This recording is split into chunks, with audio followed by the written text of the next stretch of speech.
है तो मिलबो फेरो जान के किस्मतिया में जे मिलन है तो मिलबो फेरो जान के किस्मतिया में जे मिलन है तो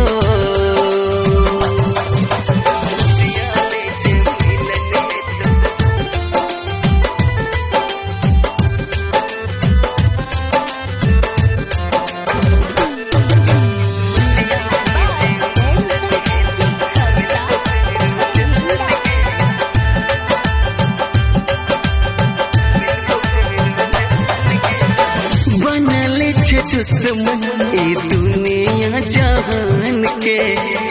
दूर कर दिल के हमरा सा हमर जान के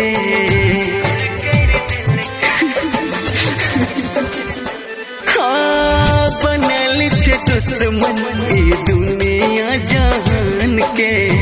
दूर कर दिल के हमरा सा हमर जान के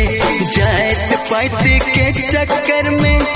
लालच जान है गे लालच जान गे चुप भज सोना तू बात हमर मान गे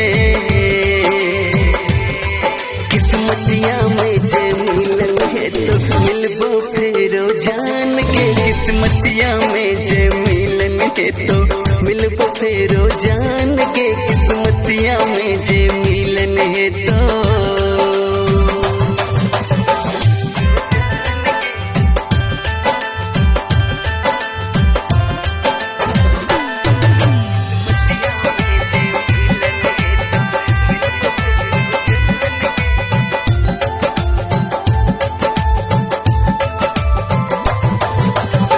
गलती तोहार नहीं छो दोस्त छे नसीब के प्यार न पूरा कहियो होई छे गरीब के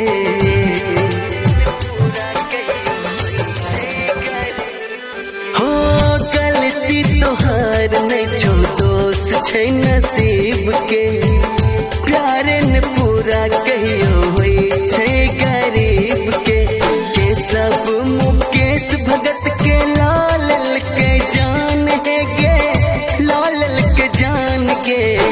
तोरा बिना हमरा अब छुट्टी ते परान गे किस्मतिया में जे मिलन है तो मिलबो फेरो जान के किस्मतिया में जे मिलन है तो मिलबो फेरो जान गे